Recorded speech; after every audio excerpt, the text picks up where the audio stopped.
મિત્રો, સ્પર્ધાત્મક પરીક્ષાઓ જેવી કે રેવન્યુ તલાટી, assistant education inspector, Gujarat public service commission, ગૌણ સેવા પસંદગી મંડળ, પંચાયત સેવા પસંદગી મંડળ દ્વારા લેવાતી પરીક્ષાઓમાં વર્તમાન પ્રવાહો ઘણા બધા પ્રશ્નો પૂછાય છે. અગાઉ આપણે 25 વિડીયો વર્તમાન પ્રવાહો, બંધારણમાં મૂળભૂત અધિકારો, જાહેર વહીવટ એના પર મૂક્યા છે, જે આપ જોતા હશો. યુટ્યુબ ચેનલનું નામ છે સક્સેસ એક્ઝામ બાય જોશી. આજે આપણે વર્તમાન પ્રવાહો ઉપર 17મો વિડીયો, જે પરીક્ષામાં પૂછી શકાય એવા પ્રશ્નો અને એની સરળ સમજૂતી.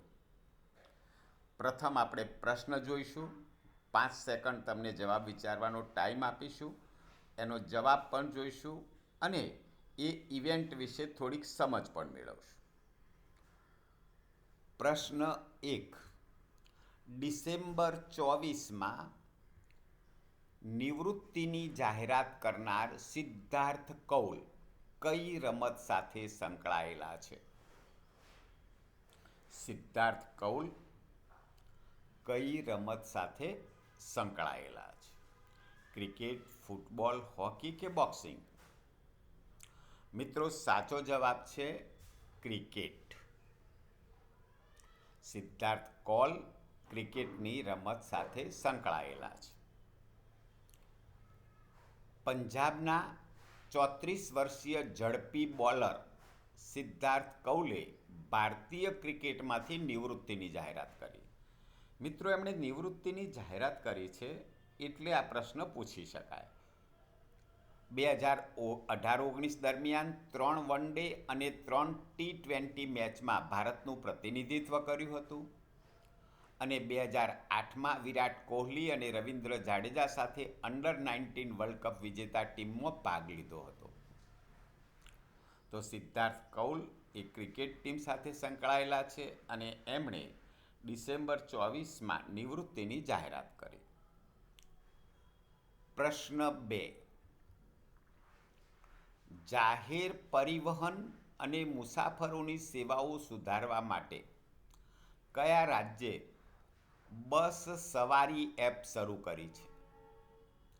બસ સવારી એપ, એવી એપ જાહેર પરિવહનની શરૂ કરવામાં આવી છે. વિકલ્પ છે ઝારખંડ, ઓડિશા, છત્તીસગઢ, પશ્ચિમ બંગાળ. મિત્રો, સાચો જવાબ છે છત્તીસગઢ.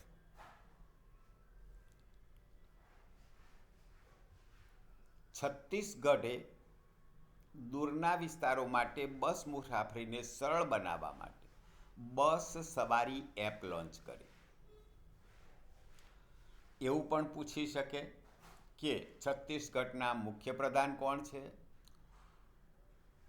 તો વિષ્ણુદેવ સાઈ એ છત્તીસગઢના મુખ્યમંત્રી છે.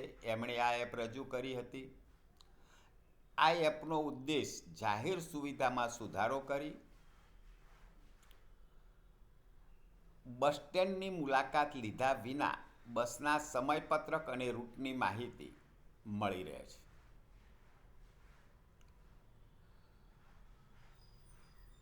પ્રશ્ન નંબર 3.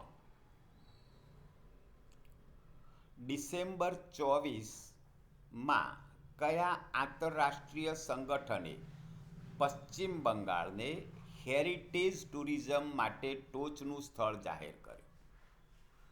પશ્ચિમ બંગાળને એક ઇન્ટરનેશનલ સંગઠને હેરિટેજ ટુરિઝમ માટે ટોચનું સ્થળ જાહેર કર્યું. એ કયું સંગઠન છે? વિશ્વ બેંક, સંયુક્ત રાષ્ટ્ર શૈક્ષણિક અને વૈજ્ઞાનિક સાંસ્કૃતિક સંગઠન યુનેસ્કો, સંયુક્ત રાષ્ટ્ર વિશ્વ પ્રવાસન સંગઠન UNWTO, આંતરરાષ્ટ્રીય હવાઈ પરિવહન સંગઠન ITA. મિત્રો, સાચો જવાબ છે સંયુક્ત રાષ્ટ્ર શૈક્ષણિક, વૈજ્ઞાનિક અને સાંસ્કૃતિક સંગઠન. United Nations education, science and cultural organisation. યુનેસ્કોએ પશ્ચિમ બંગાળને હેરિટેજ ટુરિઝમ માટેના ટોચના સ્થળ તરીકે માન્યતા આપી છે. મુખ્યમંત્રી મમતા બેનર્જીએ ધાર્મિક હેરિટેજ અને ચા પર્યટન એના રાજ્યની પ્રગતિ પર પ્રકાશ પાડ્યો હતો. આ માન્યતાથી પર્યટનને વેગ મળ્યો છે અને યુવાનો માટે રોજગારીનું સર્જન થશે. પ્રશ્ન 4. કઈ સંસ્થાએ પેકેજ્ડ પીવાના પાણી એટલે પાઉચમાં જે પીવાનું પાણી મળે છે અને મિનરલ વોટર ખનિજ પાણીને ઉચ્ચ જોખમી ખોરાક તરીકે વર્ગીકૃત કર્યું?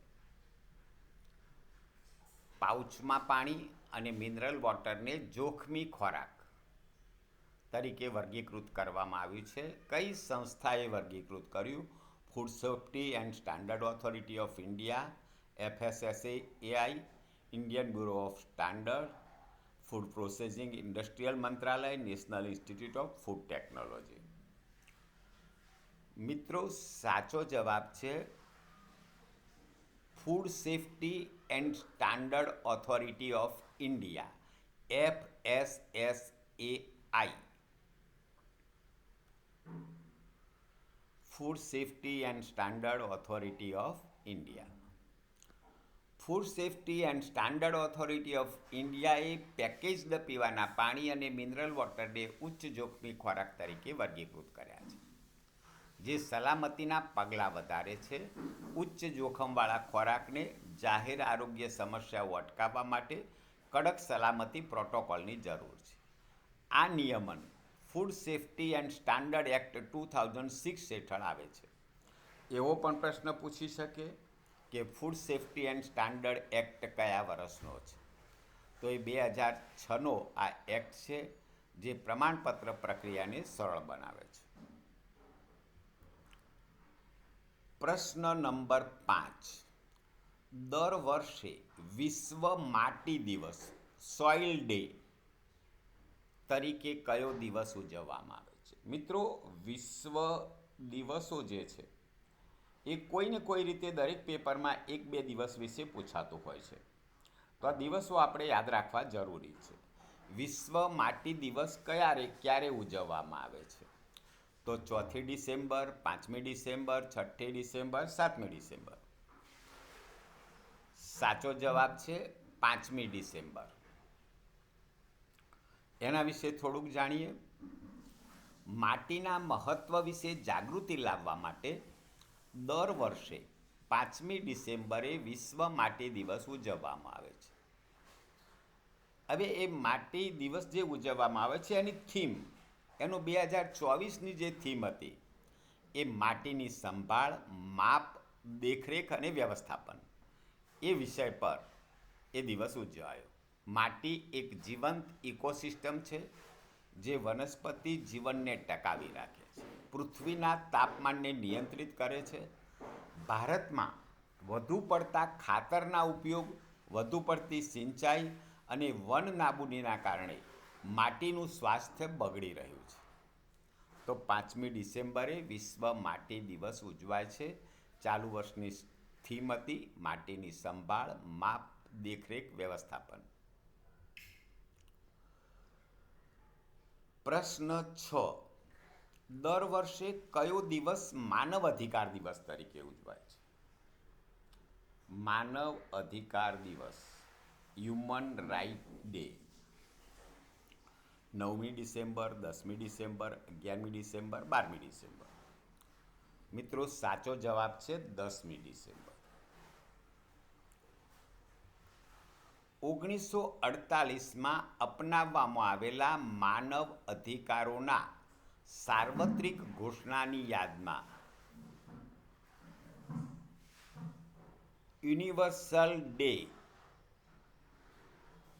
Universal declaration human right, UDHR, universal declaration human right, એ 1948માં અપનાવવામાં આવ્યું. એની યાદમાં દર વર્ષે 10મી ડિસેમ્બરે માનવ અધિકાર દિવસ ઉજવવામાં આવે છે.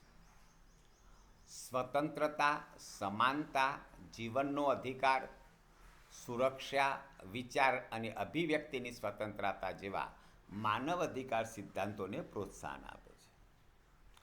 ભારતના બંધારણમાં પણ માનવ અધિકારના સંરક્ષણની જોગવાઈઓ છે. માનવ અધિકાર સંરક્ષણ અધિનિયમ 1993 આ મૂલ્યોને પ્રતિબિંબિત કરે છે.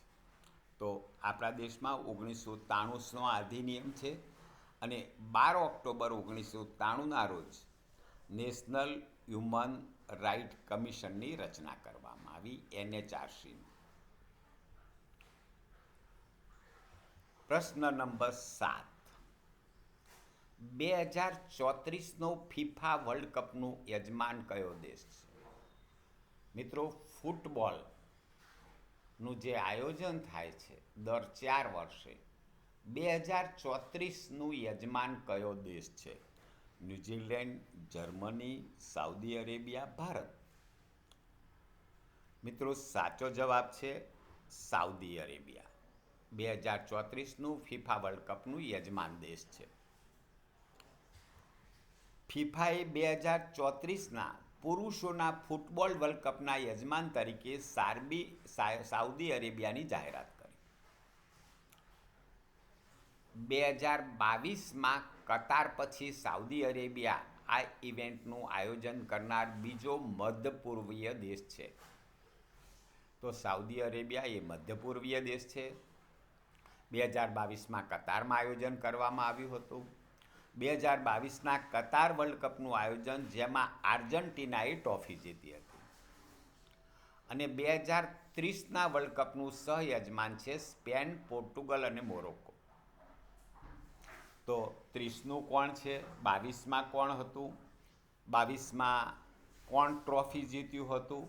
એ પ્રશ્નો પણ પૂછી શકાય. પ્રશ્ન 8.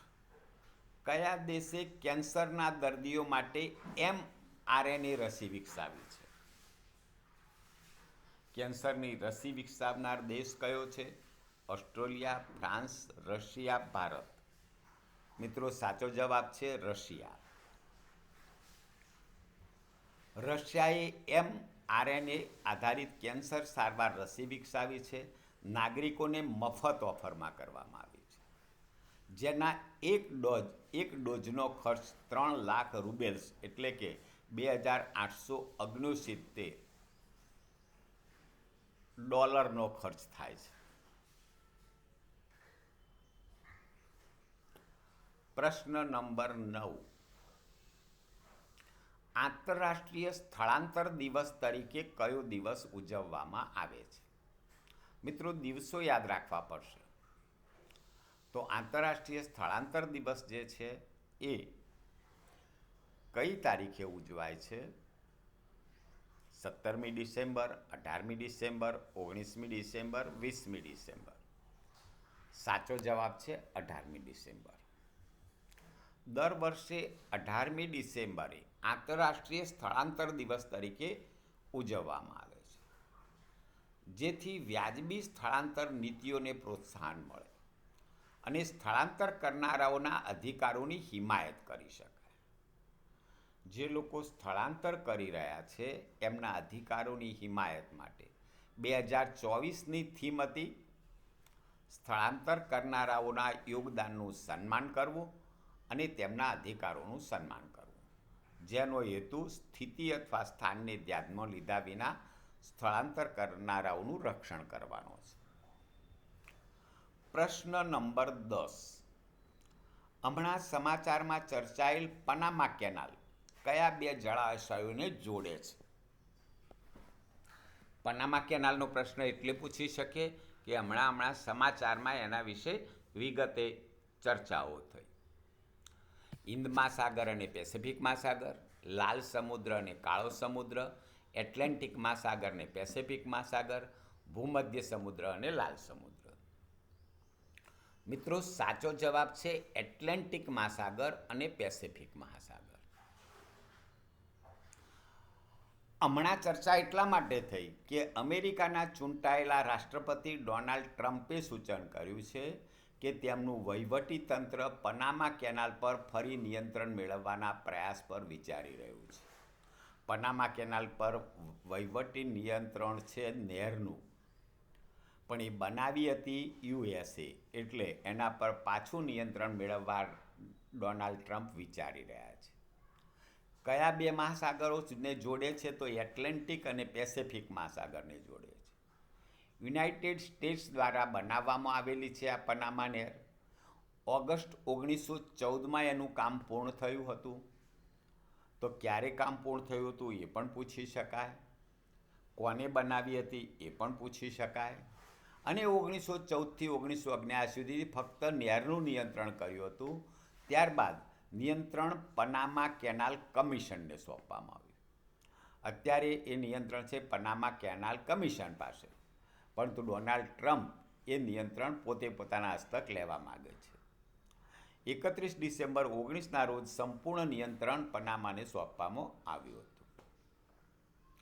તો મિત્રો, આ જ પ્રકારના વધુ વિડીયો જાહેર વહીવટ, બંધારણ પર જોવા માટે અને રોજબરોજના અગત્યના વર્તમાન પ્રવાહો જોવા માટે success exam by Joshi subscribe કરો. મને આશા છે કે એવા પ્રશ્નો આપણે પસંદ કર્યા છે, એવી મેટર આપણે પસંદ કરી છે કે કંઈક ને કંઈક રીતે પરીક્ષામાં એ આપણને લાભ કરતા થાય. આભાર.